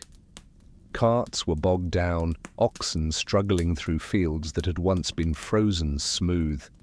The rivers, swollen with runoff, burst their banks, bridges were washed out, shoes were soaked, hemlines muddied, and yet faces turned upward again. The sun no longer offered merely light, but warmth.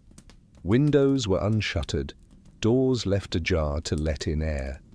The smell of thawed earth drifted in on the breeze, a scent of rot, yes, but also of life. Children were first to emerge. Their laughter, absent so long, returned to the lanes and fields. They leapt over puddles, kicked at the melting snow, threw off cloaks when they thought no one was watching. Their joy was instinctual. Adults followed more slowly, bent and cautious, limbs stiff from months of tight spaces and little movement. Hands were plunged into soil again, ploughs were readied, seeds were checked and counted, each one held like a treasure. The cycle began again, not because anyone commanded it, but because it must. The thaw revealed much. Bones of animals lost in the snow, forgotten tools, buckets left out and buried, sometimes, though rarely, bodies. A traveller who had never arrived, a beggar no one knew. These discoveries were met with solemnity, not panic. Death was always present. But spring reminded the living of their purpose, to continue, to build again, dig again, hope again. Monasteries, like the fields, returned to fuller rhythm. The bells rang with new purpose. The candles were no longer needed by day. The gardens were tilled by novice hands, spades breaking ground as psalms were sung aloud. The infirmary emptied, slowly, its beds changed, windows flung open.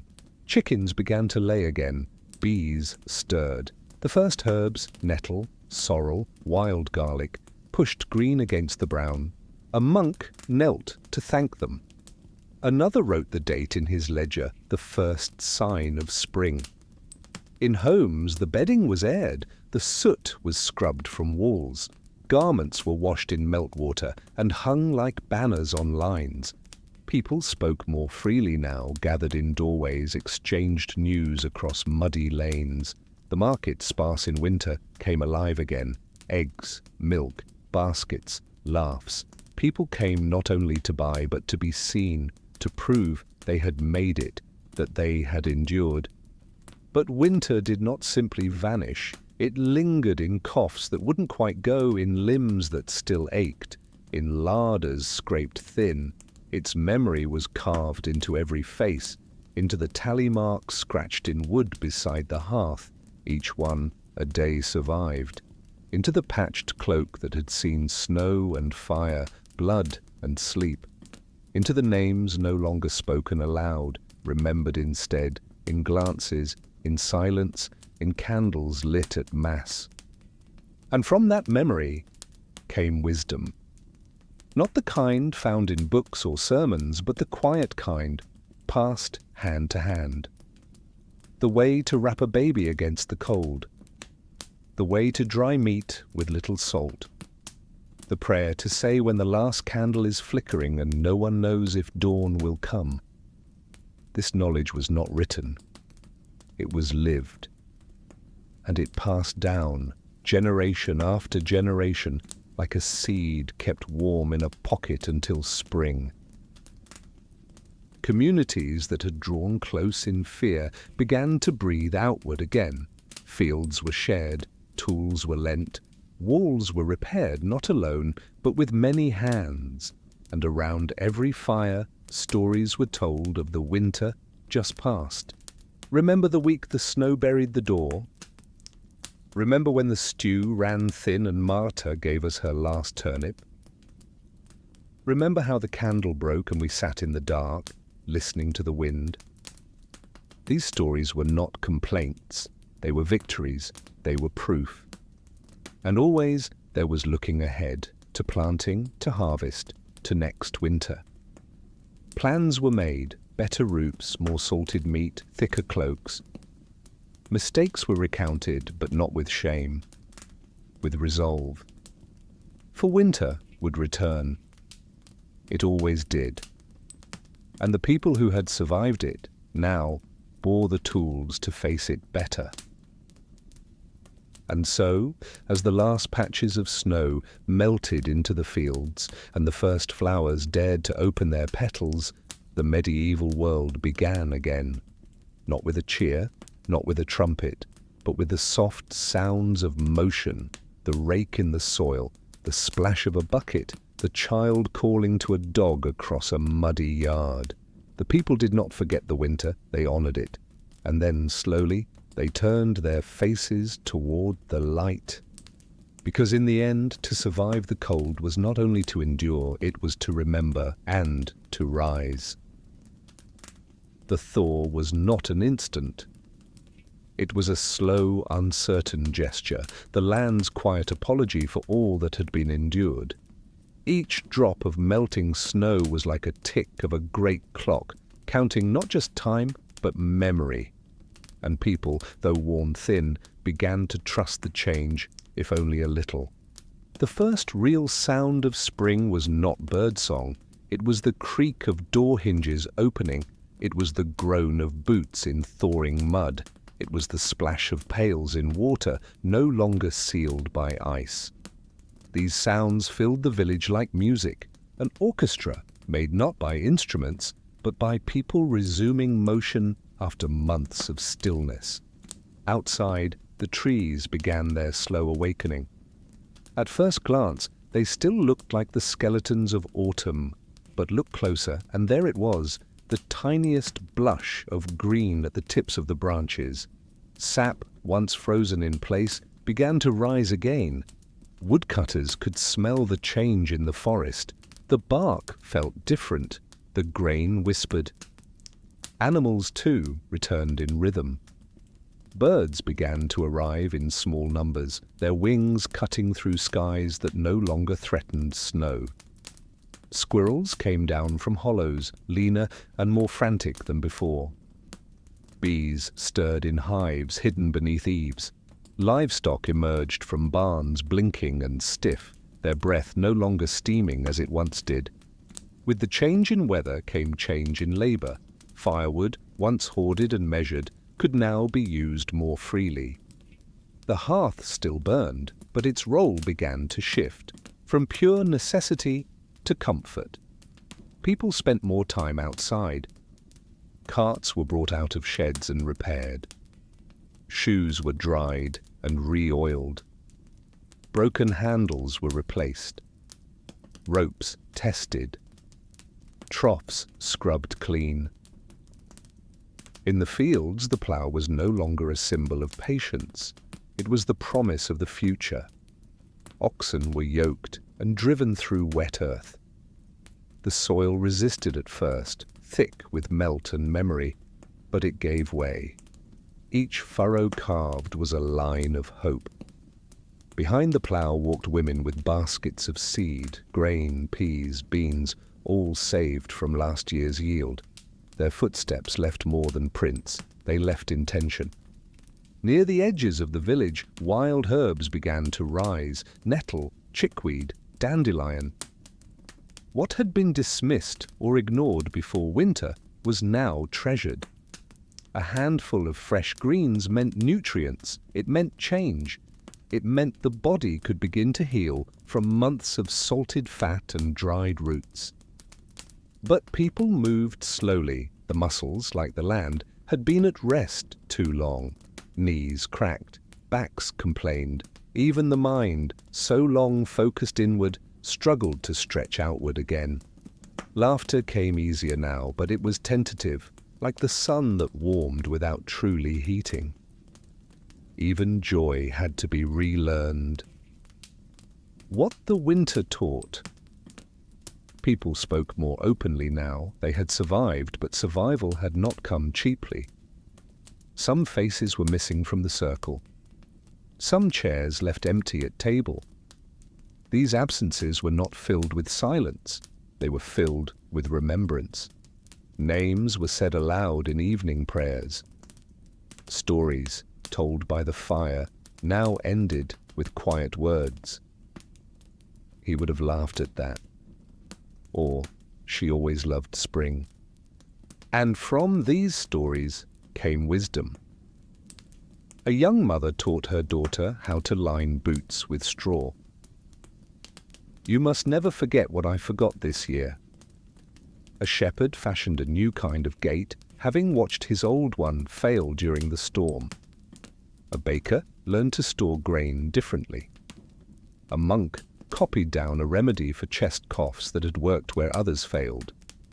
And an old woman, once mocked for her pantry of dried greens and clay jars, found herself a teacher. And all around them, life resumed, not perfectly, not painlessly, but persistently. Roads reopened, markets filled, letters arrived from distant kin delayed by snow. Travellers returned, monks rode out again, offering blessings and checking on parishes. Craftsmen set up stalls in town squares. The rhythm picked up, not frantic, but eager. The sacred ordinary. There was something sacred now in every small, ordinary act. A father holding his child up to see a crow's nest. A woman kneeling in the dirt to plant peas. A priest blessing tools before a day's labor. A boy carrying a jug of water without being asked. A girl humming as she swept the floor. These were not grand gestures, but they were full of meaning. Even meals, meager though they remained, were more joyful. The first fresh egg, a pot of broth flavored with wild greens, bread that no longer needed to be rationed. The body had grown used to less, but the tongue remembered more. And so every flavor now seemed sweeter, deeper, earned. Songs returned, too. The slow kind sung in fields with long humming notes. The quick kind clapped in kitchens. Some were old. The winter is gone. St. Cuthbert's blessing. The sun's turn. Others were made anew. Children made up verses to chase away the memory of cold. Adults added lines to work songs. Songs that once marked time, now marked healing, tea, preparing again. And though spring had only just begun, the thought of next winter was already present. It was not dread, it was preparation. People made mental notes. This wall must be reinforced. That cloak mended now, not later. This herb planted closer to home. The mistakes would not be repeated, not if they could help it, albeit. In monasteries, this planning became script. Scribes added new entries to old texts. The herbal section updated. The agricultural calendar amended. The cellarer walked the storerooms with new precision. What worked, what failed, what needed doubling. Winter had written its lesson, and the monks copied it line by line. What? For the peasant, the record was different, but no less lasting. The hand that had split wood would remember how much was needed. The mother who had run out of lard now kept a second jar buried in cool earth.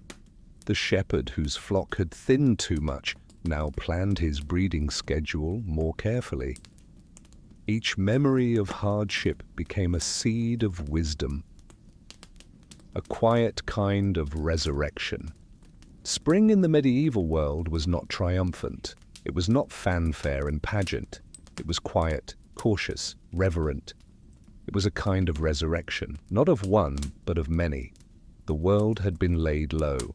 Now it rose, slowly, from its knees. Because that, in the end, is what the thaw truly gave. Not comfort, but chance. Another turn of the wheel. Another year to live. Another season to sow, to build, to love.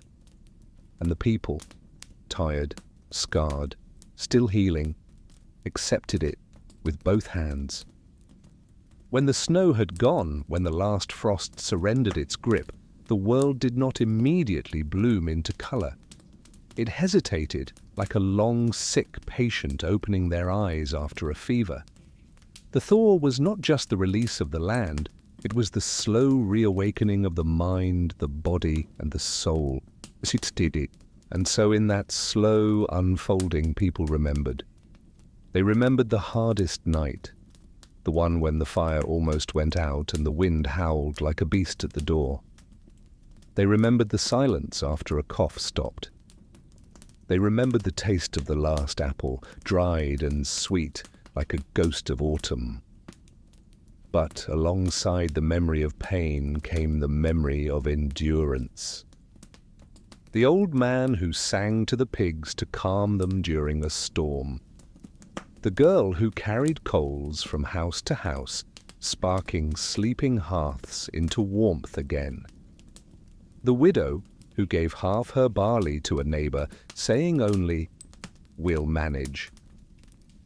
These were not grand stories told to kings or written in chronicles, but they were the real stories, the ones that lived in the cracks of ordinary time.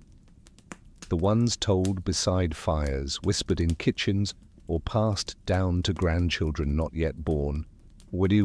Rituals of spring, rebuilding in layers. In some villages, a small ceremony was held on the first day when every field could be walked without snow. There was no priest, no formal blessing, just a gathering. A loaf of bread was broken and shared, a jug of last year's cider passed hand to hand, children laughed and ran through the furrows, and someone, usually the oldest among them, would say something simple. "We made it." That phrase, "we made it," was not said lightly. It was a benediction, a boundary between death and life, between darkness and dawn. People started new projects not because they wanted to, but because they had to. The cottage roof that held through the storms still needed patching. The fence that collapsed under snow needed raising again. The garden, though buried for months, had to be dug and seeded. No one waited for comfort. They acted because survival was not just a moment, it was a pattern, the thread of memory, teaching the next generation. Children who had grown in the shadow of winter now asked questions. Why do we hang garlic by the door? Why do we keep the ashes? Why do you sew patches even when we have a new cloak? And the answers came not as lectures, but as stories. Because we almost didn't make it. Because warmth is not always fire, it's remembering what fire costs. Because next winter will come too.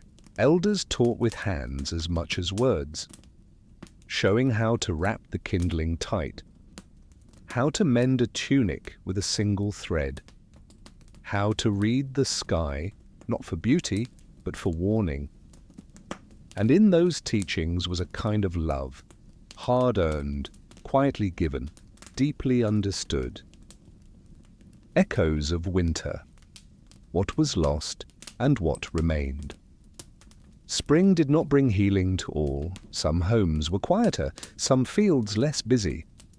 Loss was carried in the way someone set a table for one less place, in the shoes no longer worn, in the dog that looked for its master and lay by the empty chair. But the dead were not forgotten. In chapels, names were read aloud. In fields, crosses were carved into trees. In stories, the lost returned, not as shadows, but as lessons. That was her song. He said that once when the stove went out. She always planted the peas early. Grief, in the medieval world, was not banished. It was worn like a threadbare cloak, softened over time but never discarded, and in wearing it, people remembered not just who was lost, but why life was worth continuing, returning to the earth, planting, building, hoping. Soon fields were filled with movement, the clank of hoes, the creak of carts, the low murmur of work songs.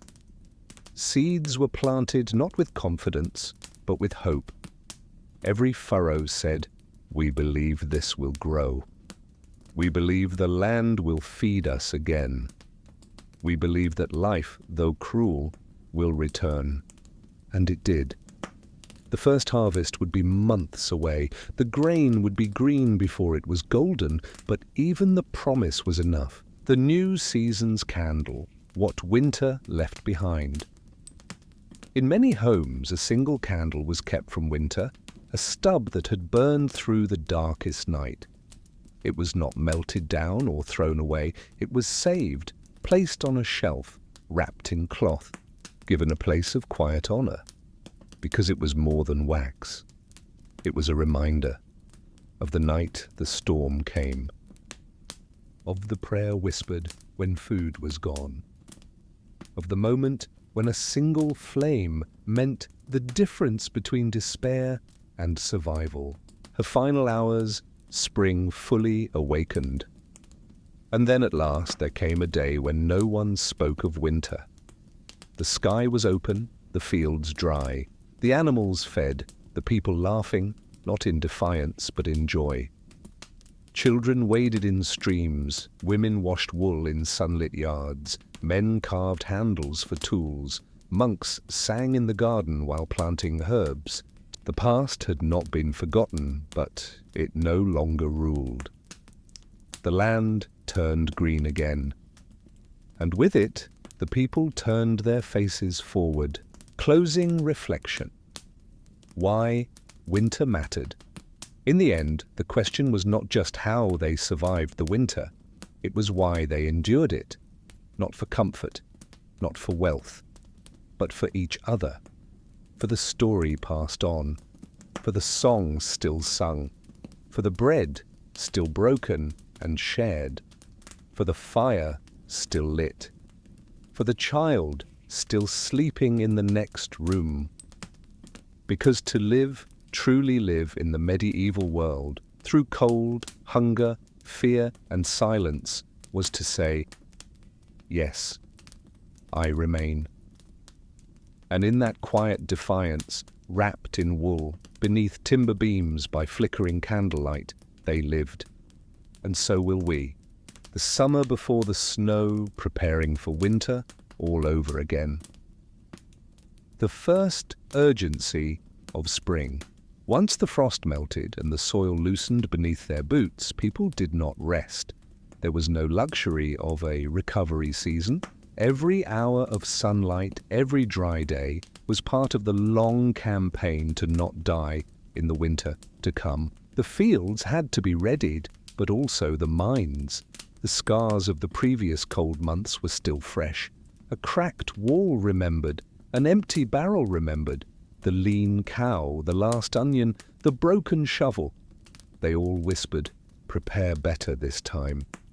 Even joy was functional. Celebrations marked survival, yes, but also the beginning of new tasks. Spring tasks that guarded against winter. One, repair. Anything that broke in the cold, walls, carts, locks, fences, needed immediate attention. Delay was risk. A missing latch now might mean a lost pig in December. So craftsmen travelled village to village, and even peasants took up tools. Replanting. Last year's saved seeds were sown carefully by hand, sometimes with a whispered prayer over each furrow. Barley, rye, beans, onions. These would not be eaten until the next winter, months away, but they were planted with that hunger in mind, a firewood season. Though the nights were warm again, the work of chopping, drying, and storing fuel began right away. Freshly cut wood needed months to cure. Children dragged branches. Fathers split trunks. Every log stored in summer was one more night survived in February. Wool and textiles. Spring shearing brought new fleece.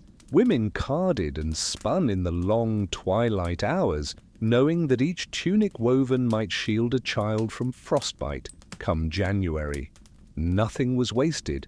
Even scraps became mittens or foot wraps. Foraging. Wild garlic, nettles, berries, and mushrooms were gathered in baskets and dried, pickled, or pressed. Some were eaten fresh, but much was stored. The forest was not just a place of beauty, it was a cupboard, summer slaughter and storage. Not all meat was eaten fresh in summer. Livestock that could not be fed through another winter was slaughtered during the warm months. Pork was salted or smoked in open sheds. Tallow was rendered. Fat was sealed in crocks of clay. Organs were dried or turned into sausage. This was not waste. This was strategy. To live through the cold, one had to kill before it arrived. And even killing was done with reverence. Prayers were said. The animal's use was maximized. Hide, blood, bones, and all, reinforcing the home. Summer was also the time for improvement.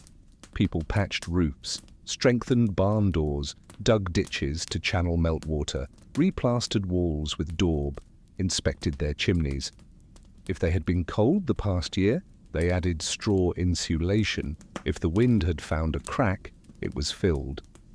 The question asked in every task was, will this hold when the blizzard comes again? Faith in times of abundance. The church played a guiding role during these seasons of preparation too. Priests reminded their congregations not to grow lazy in the sun. Sermons compared harvest to heaven and negligence to sin. Feast days in summer honored saints who were protectors of crops, animals, or weather. Offerings of fresh herbs, loaves of bread, and the first fruits were brought to the altar, not just as thanks, but as insurance. If the heavens smiled, the people might eat in January, if not, the wisdom of the old. The eldest villagers were treated with great respect in summer, not because of their age alone, but because of their memory. They remembered the hard years. Don't waste salt on that fish. The rain will come too heavy this August. Stack the hay higher this year. The river will flood. Store more onions. I can feel a hard frost already in my joints. Their bodies were living calendars. The work of children, even the smallest hands played a part. Children scared birds away from drying grain, gathered herbs, patched holes with clay, learned how to tie knots, spin wool, lift baskets. They played, yes, but their play taught lessons: how to track, how to balance, how to keep warm with laughter. And in every home, a child would hear this from a mother or father. If you learn now, you'll live later. Preparing in mind and spirit. Not all preparation was physical. People prepared emotionally too. They told stories about winters past, the story of the blizzard that swallowed the church tower, the frost that killed the wine casks, the miracle of the calf born in snow. These were warnings disguised as entertainment, history disguised as bedtime tales. And in every story, the lesson was clear. Winter would come again. Be ready. Closing this bonus chapter. By the time autumn returned, most had already been thinking about it for months. The food cellars were fuller, the firewood stack taller, the coats better mended, the spirit more seasoned, because for the medieval world, the summer before the snow was not rest, it was resistance. They survived winter, not by braving it, but by outwitting it months before it arrived. And in that wisdom, quiet, hard, and generational, we find the true answer to how they lived. They began surviving winter, while it was still spring. Time, measured in prayer and planning. Life in a monastery was ordered not by the sun or seasons, but by the divine office. 8 services sung daily, from matins in the dead of night to compline just before bed. This rhythm held firm, even through the coldest days of winter. But the monks didn't wait for winter to act. Their planning began early and sometimes even a year in advance. Calendars were updated weather patterns recorded, stores inventoried, cellars inspected for rot or rats, seeds chosen carefully from last year's proven yield. A monastery was a living ledger, and each year the monks turned a new page. The role of the cellarer, keeper of survival. Among the most important figures in any monastery was the cellarer, a monk not of theology but of inventory. He knew how many casks of ale remained, how many smoked eels lay curled in ash, which cheeses were ripening, how much grain could be spared without risking starvation. He kept charts, took measurements, checked humidity, counted jars, sniffed for spoilage. He was not a mere storekeeper. He was the lifeline. Meals measured in faith. Monastic meals were frugal year-round, but even more so in winter. So in summer and autumn, lentils and beans were dried and stored. Salted fish was laid in barrels. Butter was clarified into ghee. Bread was baked in large loaves and slowly hardened to preserve. Every slice served in winter was a calculated act, not only enough for today, but enough to ensure prayer could continue tomorrow. Food was not pleasure. It was fuel for contemplation. The herbalist and the physic garden. Each monastery maintained a physic garden, a space where medicinal herbs were cultivated with precision and prayer. Yarrow for wounds, sage for cough, chamomile for the restless, horehound for deep winter fevers, pennyroyal to ward off pests. Monks dried these herbs during summer, hung them in bundles in dark rooms, and stored them in wax-sealed jars. The infirmera, trained in both scripture and salves, would be ready. When winter came and lungs rattled in sleep, the remedies would be close at hand. Rituals before the freeze. Each monastery marked the coming of winter with sacred steps. Blessing of the harvest at Michaelmas. Feast of St. Martin, when animals were slaughtered. Candlemas, which blessed the light needed for long nights. Monks sang extra litanies for warmth, peace, and provision. They invoked saints of hearth and healing. They lit candles for those beyond the cloister who might not survive. Their prayers were not just for their walls, but for all the world outside them. And when the thaw returned, when spring came to the monastery, the bells changed their sound, not louder, not faster, but lighter. The calefactory fire burned lower. The cellars were restocked. The physic garden was turned anew. And one by one the monks returned to the work of preparing all over again, not because they feared winter, but because they respected it, because they knew that the discipline of prayer, like the discipline of food, fire, and clothing, was the only true path through the darkness. And still they endured. So now, as our long journey through winter comes to its end, let us pause, not in silence, but in stillness. The kind of stillness that comes after the last snow has fallen, after the final log is placed on the fire, after the child has closed their eyes, wrapped in wool and dreams. We have walked beside the peasants and monks, mothers and midwives, shepherds and scribes. We have stood in the hush of frost-bitten forests, sat beside a hearth in flickering light, and listened to the breath of a world blanketed in cold. We have watched the sun slip low in December and rise slowly again in March. We have seen what it took to survive, hands that chopped and stitched and prayed, hearts that shared when there was little, and faith, not loud but deep, like embers glowing beneath ash. The medieval winter was not just a season. It was a teacher. It taught them humility, it taught them patience, it taught them how to suffer and how to love more fiercely because of it. And through all the hunger, all the illness, all the dark and silence, still, they endured. They endured because they believed in each other. They endured because they remembered. They endured because even in the longest night, they knew spring would come. And now, as we end this story, you too may find yourself wrapped in quiet, listening not for answers, but simply for peace. Let the snow fall far behind you. Let the fire dim. Let the past rest in candlelight and memory.